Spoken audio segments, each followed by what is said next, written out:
Hello and welcome to another folktale video. Today we are residing in the mighty county of Yorkshire. This being the Dragon of Loschy Wood. I don't actually know how to pronounce that properly, and being from Yorkshire that is incredibly embarrassing. But we're going to go with it. Sometimes it might be Loschy, sometimes it might be Loschy, depends on how far I get into it. But there are many instances of stories, fairy tales and folklore, legends, origins of dragons in England. And in every single county there are none more so than in Yorkshire. We're not counting Wales. Wales has their own, which we'll probably come to down the line, but we're not going there yet. But the dragons in Yorkshire are a little bit different than the normal dragons. So you say dragon and you think something with either 4 legs or 2, gigantic big wings, scaly bodies, tail, quite like griffin-like kind of thing, kind of like this. But most of the stories about dragons in Yorkshire, they're not described like this. They're described as being quite serpent-like in how they look. They have the body of a serpent, although it being scaly. From what I can find, they don't really have, say, like back legs or anything, but they do have extremely large wings and a typical dragon's head, which of course spits fire, is poisonous, etc. So this is the folktale of the Dragon of Loschy Wood, and this comes from a very small area of Yorkshire, which is a little village called Nunnington in North Yorkshire, which is not that far away from me, and it's quite near to Moulton. Because in the church of Nunnington there lies a very ancient tomb. It is topped by the figure of a knight in armour, lying prone, the legs crossed, the feet resting against a dog, the hands clasping a harp. But there's no inscription to determine to whom the monument belongs. And we all love a mystery in the folktale world. Now, the local story goes that this tomb is of the night of a guy called Peter Loschy, who was a renowned warrior in the county. And his last accomplished feat was the killing of the dragon or serpent, which had terrorised the local countryside and had its den on a wooded hill near East Newton, which is now more commonly known as Loschy Wood. Now, the story goes that Peter was so fed up of the beast's antics that he determined to rid the county of this pestilence, and he inquired as to how nobody had slaughtered this marauding animal before now. I mean, if it's been such terror, you'd think people would want to go out and kill it, right? Especially knights. It's what they're there for, apparently. Now, it seemed that even the most bravest and courageous knights who had gone up against this serpent dragon, we're going to be calling it a dragon from now on, had gone up against this dragon and very, very quickly failed at their quest. Whatever wounds were inflicted on the dragon's body, it instantly could heal itself, and therefore made quite a meal out of the tin cans that came up to its hill. Peter, therefore, being forewarned is forearmed, as they say, was determined that he would be different. And as to this, he made it his next quest and resolved to be prepared. And he started with his armour. Now, he went to the local blacksmith and got a special suit of armour commissioned, which wouldn't look like your regular one. This suit of armour, to go up against this self-healing dragon, had to be different. This suit of armour had to be covered from head to toe in outwardly pointing, extremely sharp razor blades. Now, the blacksmith knew exactly what he was doing because, this dragon is terrorising the county. And he made this for him, and he must have looked like a silver hedgehog. But Peter was happy with it. This is what he wanted. He wanted all the razor blades sticking outwards of his armour, and that is exactly what he got. So, armed with this suit and his newly sharpened sword and his faithful dog, Peter proceeded up the wooded hill to find the dragon's den. And find it he did. Now, the dragon was watching Peter's approach, and the dragon was very happy that he had yet another meal walking towards him. Kind of like Uber Eats for the Middle Ages. And he slowly uncurled himself and was ready to meet Peter. And as Peter drew closer, the dragon stood up, pounced on him, and completely ignored all the strikes that Peter was getting on him with his newly sharpened sword. It made absolutely no difference at all, because the dragon self-healed. And the dragon proceeded to curl itself around Peter's body, intending to squeeze him to death, as it had all its other victims that had come up the hill to try and destroy it. But this time, things were different.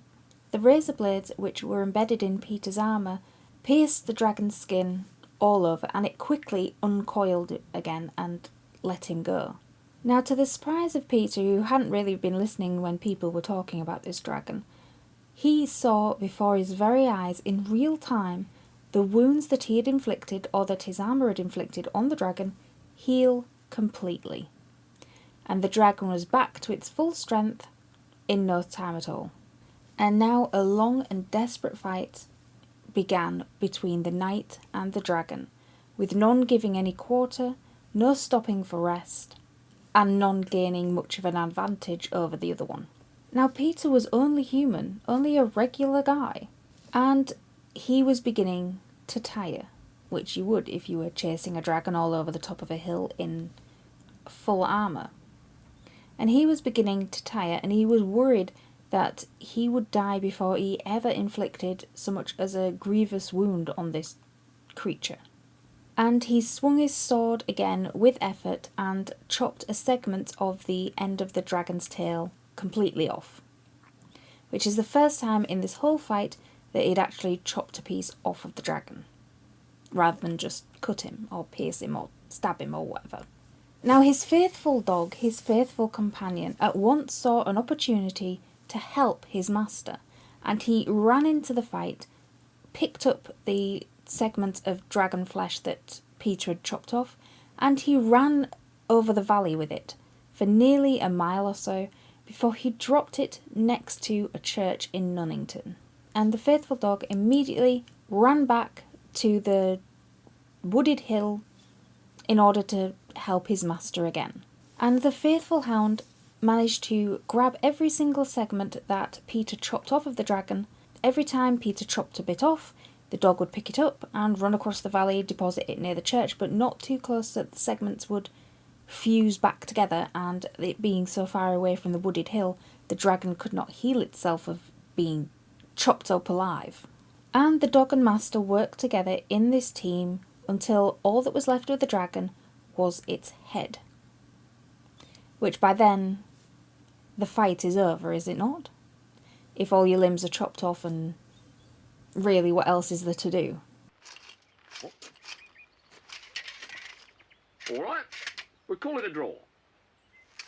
Now Peter the Knight, overjoyed at his victory at slaying this beast that had marauded across the county, terrorised everybody living in it, killed and slaughtered thousands, rejoiced in his victory at finally slaying this beast. And he knelt on the floor, and he cuddled his dog, and he fussed him, and he was all there, and he was cuddling him and praising him and saying what a good dog he was and how they had done it together. And the dog was licking his face, and it was all full of gratitude, and the tail was wagging, and everything was happy on top of the wooded Loschy hill, which is a happy ending, correct? If you think this has a happy ending, you haven't been paying attention. Now, as I said earlier, the dragons breathe fire and are poisonous. And the poisonous blood of the dragon was still in the dog's mouth, all over his face, because it was on the segments of flesh that the dog had taken to the church. And the dog, in licking his master's face in a loving and gratitude and such a happy way, transferred the poison to his master's face. And both knight and faithful dog fell down dead within an hour of slaying the dragon of Loschy Wood. Now the villagers of Nunnington carried the knight to Nunnington Church, which is where they buried him, and as a monument put over the top, a carved figure of the knight and his faithful companion, as a testament to the wonderful feat that happened in Peter slaying the dragon at the top of Loschy Hill. Now, usually with folktales, I do the history or the background of the folktale or fairy tale at the very beginning, and then the story goes all the way till the end of the video.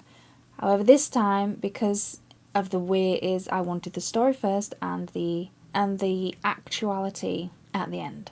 Because the church in Nunnington is widely believed to be All Saints' Church, and there is a carving of a knight lying there with a dog at his feet, and the description or inscription is worn away, but it is widely believed that this is the grave of Sir Walter de Tayes, who was Lord of Stonegrave Manor and was joint governor of York. And he died in around 1325, and he was buried in Nunnington Church. And that is where people believe that is who the carving represents. But I will leave it to you, dear viewer. Do you believe that the carving or the grave is actually of a proper person who was just a governor of the county of York? Or do you believe that that carving could depict an actual knight and his faithful companion who slayed the dragon, terrorising Loschy Wood? Let me know down in the comments below, and as always, keep reading.